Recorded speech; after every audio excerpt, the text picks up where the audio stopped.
1 out of every 3 special needs children will be abused. Did you know that? Did you know that's a statistic? 33% of special needs children will be abused. That's a lot. That's a lot. And do you want to know what my theory is? My theory is that abuse lies in every single conversation where somebody has felt super empowered to try to shame a parent for feeling a certain way. My comments get loaded. I hide a lot of comments. They get loaded with a lot of people saying, well, parents shouldn't have felt like that to begin with. No fucking duh, Sherlock. No duh. That's literally why I'm having the conversation, so that we can work through how we've gotten there to begin with. How did we get to the point of where you woke up when your kid was 6 years old and you went, this isn't the life I thought I was going to have? How did you get there? How did you get there? And then when we sit here and I don't know what the hell it is about society that thinks that shame works. Shame doesn't work. You want to know what shame does? Shame is going to make that parent that's trying to vent out what is going on in their life, and they're going to hide it in a closet. You want to know how Ruby, whatever that lady's name is, I can't think of that, Ruby Frankie, I think her name is, I don't know. Do you want to know how they happen? They happen because somebody said, no, that's not how you do it. This is how you do it. You want to know, I'm somebody that you don't guess what I'm thinking. I'm going to tell you exactly what I'm thinking all of the time. All of the time, because for a long time, I kept myself in a tiny, tiny, tiny little box because everybody else might be uncomfortable around me.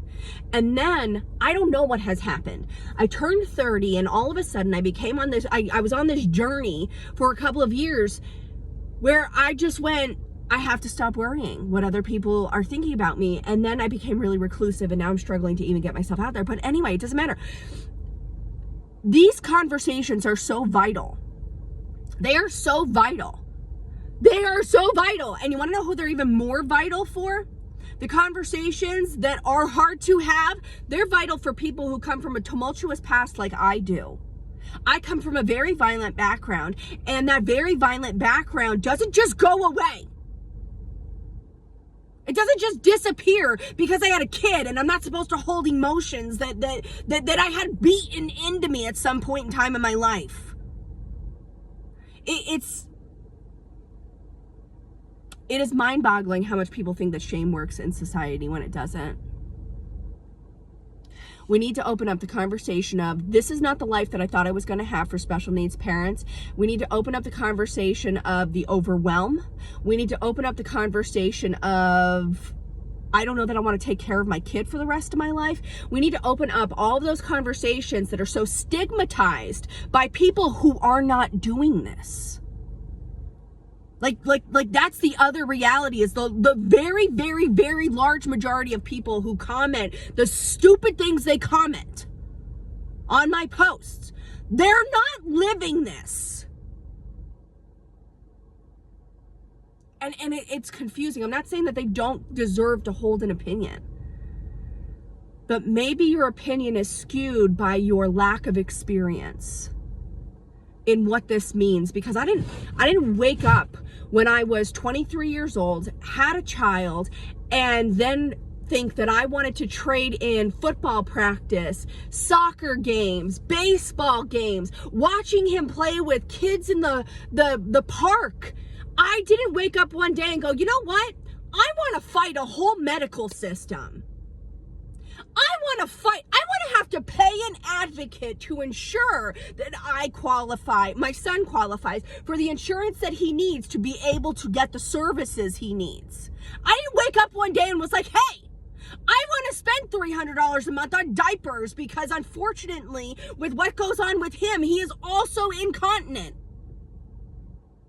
I didn't wake up one day and want to trade what other people get to take for granted for the things that I do every day, and it's nothing now.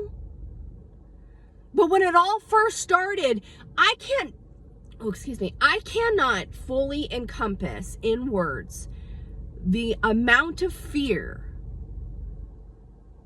that I hold for my child.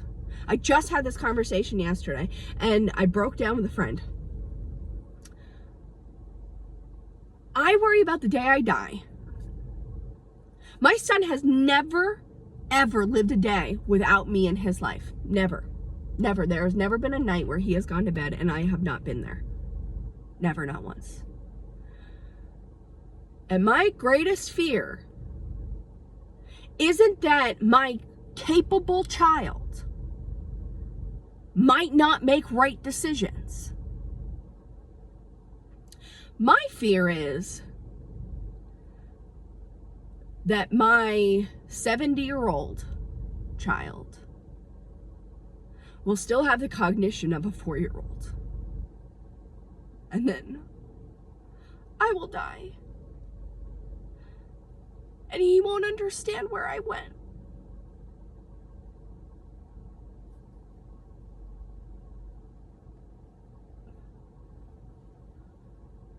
And until you have carried that fear, you will never fully understand why there is a world where parents easily project onto their child why they might be an inconvenience. And I'm not saying it's right. I'm trying to paint a picture so that you could understand how that could even happen. There is a reason why there's a 1 in 3 statistic for abuse, violent abuse surrounding special needs children, or people in general. I believe it might be people in general, but I know it's definitely children. But this conversation is so much larger than that, because reality is the statistic isn't that great for average children. It's 1 in 7 average children, and I am a 1 in 7 average child who I was beaten. I had a lot of nonsense projected onto me.